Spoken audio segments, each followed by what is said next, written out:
Selamat petang semua student yang dikasihi. Semalam saya sudah record video pertama. Harap semua student sudah menyaksikan video pertama itu di dalam YouTube. So hari ini saya akan menceritakan tentang bagaimana untuk menjawab soalan ini, dan kebetulan ada seorang student hantarkan jawapan yang telah ditulis oleh beliau kepada saya.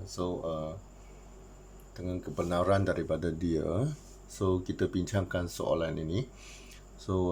Dia menjawab soalan Kong yang saya berikan pada hari itu. Masih ingat? Ini soalan ulang kaji. Ada 3 kesalahan ini. 3 kesalahan ini 20 markah. Kesalahan pertama kerana ugutan jenayah. Ugutan jenayah ini. Ugutan jenayah. Ugutan jenayah ini. Ugutan jenayah. Nombor 2 itu adalah khianat kerana memecahkan cermin pintu pejabat lin. Lepas tu menyebabkan lin mengalami cedera. Terdapat 3 kesalahan. 3 kesalahan pembahagian markah adalah 884 atau 875. Dalam peringatan saya, exam tidak ada 3 kesalahan, hanya ada 2 kesalahan. 2 kesalahan maksudnya 10 markah bahagian A, 10 markah bahagian B. Okey. Kita tengok bagaimana student ini jawab. Okey. Ini peringkat pertama.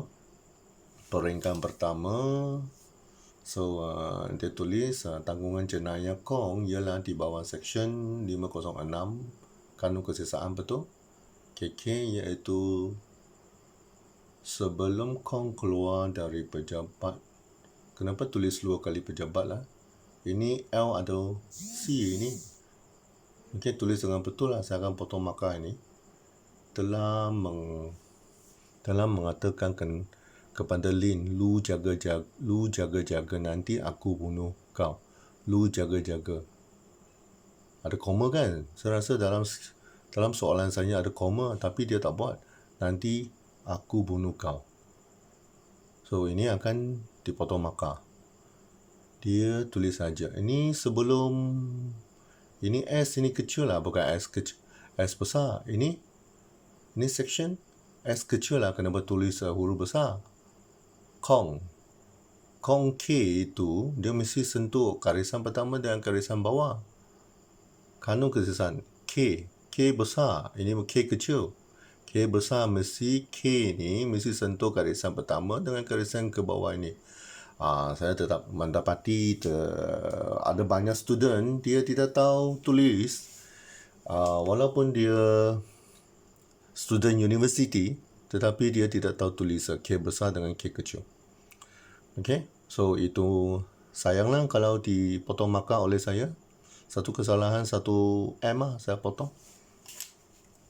Ini dia tulis sampai sini 506, betul, saya bagi 1 markah, iaitu sebelum Kong keluar daripada pejabat Lin Kong. Betul, ini dia ada kata lu jaga-jaga nanti aku bunuh kau.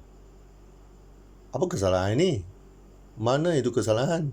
Ugutan jenayah lah, menakutkan secara jenayah. Mana perkataan itu? Tak ada kan?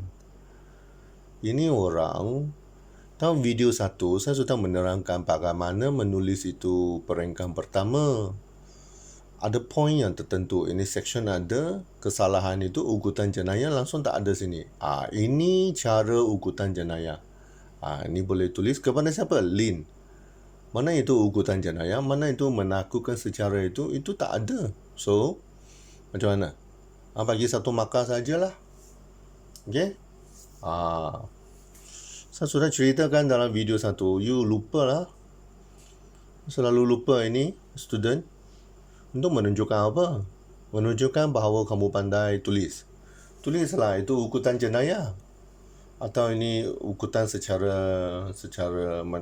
ukutan secara jenayah. Itu perkataan penting lah. Itulah keyword kepada section 506 ini. Satu M sajalah kalau macam ni rugi. Okey. So kita pergi ke perenggan 2. Perenggan kedua adalah tafsiran. Tafsiran tulis law sajalah. Okey. Tafsiran di bawah section 503 kandung kesesaan, iaitu kesalahan menakutkan secara sesat. Betul lah. Dia tulis 1 baris, 2 baris, 3 baris, 4 baris. Okey. Saya kata 1, 2, 3, 4, 5. Baris 4 dengan baris 5 sahaja. Tapi dia sudah tulis habis. Tulis habis tak perlu bagi. Saya pun bagi 1 markah juga. Okey. Sangat baguslah tulis habis. Saya rasa ini student tak pernah masuk dalam kelas saya. Kalau masuk kelas tambahan saya semasa saya memberi taklimat tentang soalan, bagaimana jawab soalan KK pada hari Sabtu itu. Okey, so bagi 1 markah sajalah. Sebab kalau tulis ini satu saja, section tafsiran Undang-Undang 503. Okey, tak apa. Bagi 1 markah saja. Sebab ini ada 3 kesalahan, 88. So 1 cukup. 1 tafsiran cukup. Kalau 10 markah itu boleh tulis 2 tafsiran atau 2 undang-undang lah masuk ini. Ini dalam perenggan kedua. Ini Undang-Undang 503. Atau ada undang-undang lain, boleh tulis 1 lagi, perenggan kecil. Perenggan kecil ini, perenggan kecil kedua, perenggan kecil ketiga. 1 undang-undang ni 1 markah. Undang kedua 1 markah. Undang ketiga 1 markah. So biasa kalau tulis 3, tulis lebih tak apa, jangan tulis kurang. Kadang-kadang saya boleh bagi bonus. Okey. Mesti tengok keadaan lah. Ini jawapan dia 8 markah. So boleh tulis 2 undang boleh lah. 503 dengan 506 pun boleh. 506 dengan 503. Ini 503 ini adalah tafsiran dia. So tafsiran lebih penting lah. Okey. Contohnya 326 dengan 320. Mana satu penting untuk tulis di sini? 320 cedera parah itu lebih penting daripada 326. Okey. So 326 tu sampingan saja. Kalau tulis saya pun boleh bagi markah. Okey, tengok keadaan lah. Kalau tulis mesti bagilah. Kalau tak tulis pun tak apa. Sebab kamu boleh jelaskan 302 A ke sampai H, kamu mesti memilih A ke, B ke, C ke sampai H. Pilih salah satu dan memberitahu kepada saya kenapa pilih A. Bagaimana untuk mengetahui pilih A? Itu bergantung kepada senario di atas lah, menjelaskan. Saya boleh memberikan bonus lah. Okey, sungguh pun itu 1 markah saja. Okey, kita pergi tengok. Okey, tadi perenggan 2 1 markah, perenggan 1 1 markah, 2 markah, sudah 2 markah. Ini perenggan 3. Ini adalah aplikasi berdasarkan senario di atas. Mana koma? Koma tak ada, potong 1 markah. Sebelum S, Kong K bersalah, nama orang. Kong keluar dari pejabat link. Kong huruf besar, K telah mengugut dengan mengatakan perkataan lu jaga-jaga. Kenapa Kong pergi ke pejabat link? Ceritalah sikit. Nanti aku bunuh kau. Lalu menumbuk pintu pejabat. Pejabat siapa? Lin. Sehingga huruf kecil lah bang. Huruf kecil, S kecil.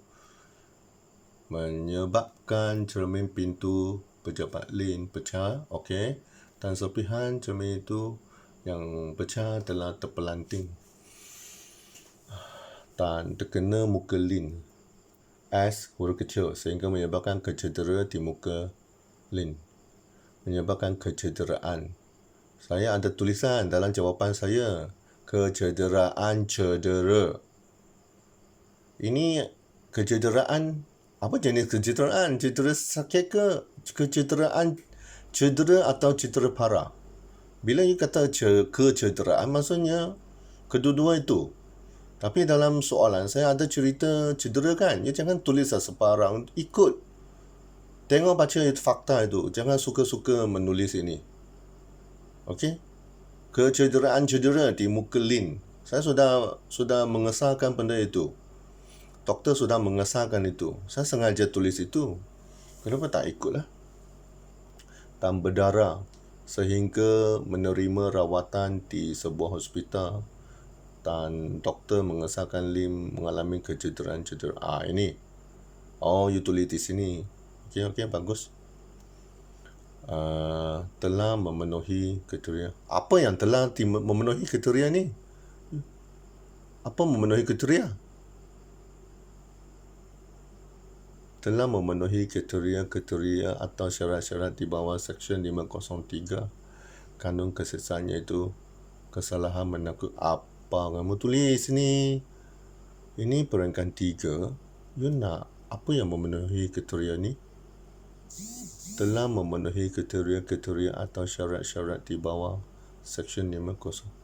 Oh, okey.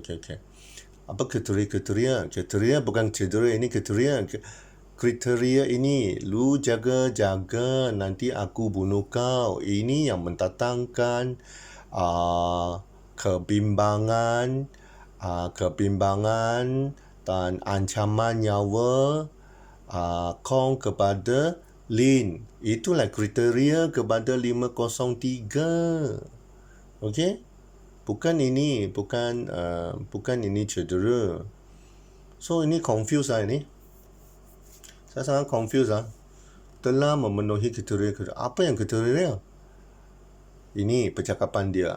Percakapan ini, nanti aku bunuh kau, mendatangkan Lin bimbang, nyawanya diancam. Ada saya tulis di dalam soalan itu kan. Ini soalan saya tulis ini. Menyebabkan pintu bercermin muka Lin berdarah dan ini mengalami cedera keliling dia. Berasa amat takut lah.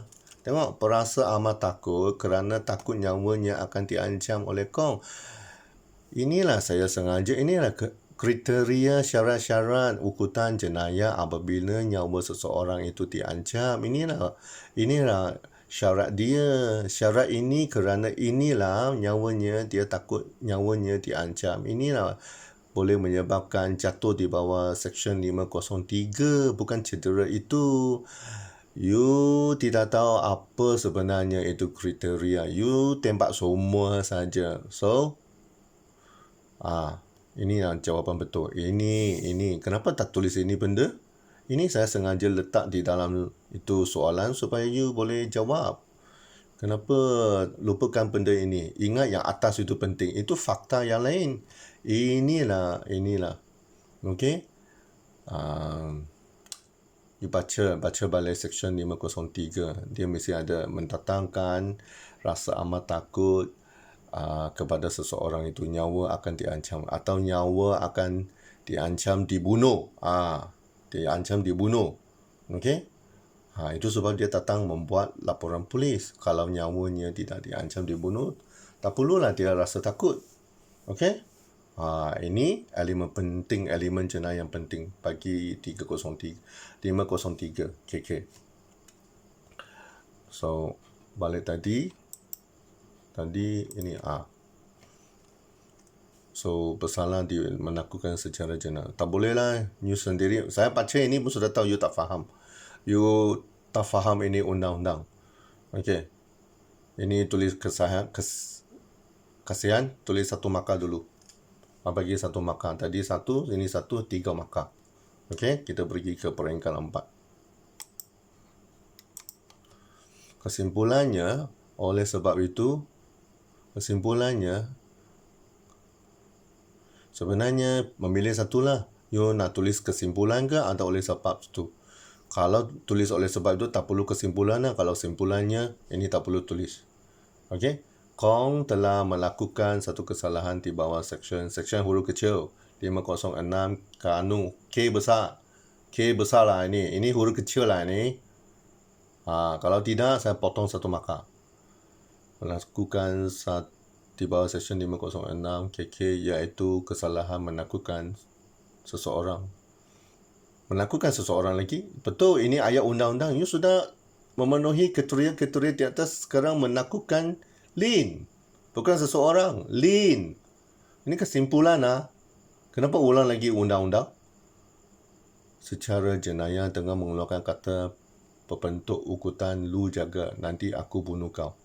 Ini ada koma bagus. Akibat kata-kata itu Kong tadi Lin. Ini C kata L ini. Mana I? Berasa amat takut nyawanya akan diancam oleh Kong. K besar. So, ini satu markah. 4 markah lah. Bagi you 4 markah. Kalau dalam tafsiran ada tulis 506, bagi satu markah lagi. 5 markah. Kenapa dapat 5 markah? Sebab you punya peringkat 3 ini sangat lemah ni. Peringkat 3. Peringkat 3 menunjukkan kelemahan diri kamu sendiri. Kamu sebenarnya tidak faham undang-undang. Ini panggil aplikasi. Aplikasi mesti menghuraikan dengan betul. Pemahaman kamu tentang itu undang-undang kamu tak mencapai untuk lulus. Tetapi memandangkan kamu ada tulis format. Peringkat 1, 1 markah. Peringkat 2, 1 markah sebab satu section. Peringkat 3 tadi saya kata bagi 1 markah. Akhir itu bagi 1 markah. So, tambah 1 markah kepada you di sini. Bagi 2 markah di peringkat 3. So, 8 markah itu you dapat 5 markah. So, itulah cara. Tulis baik-baik. Bukan kerana tulis ini boleh dapat, you sendiri tak faham itu undang-undang. Tengok. You langsung tak faham apa benda itu. Itu tulisan tulis baik-baik. K besar tulis betul, mesti sentuh luar garisan. S itu S kecil. S kecil itu mesti macam ni, S kecil. S kecil ini sama dengan E. Mana ada besar macam ni? Dulu sekolah rendah itu cikgu tak mengajar ke? So, ingat balik. Tulis baik-baik. Sungguh pun ini bahasa mah, mesti gunakan bahasa Malaysia mah. Daripada sekolah rendah sampai universiti gunakan bahasa Malaysia. Masa tulis macam ini.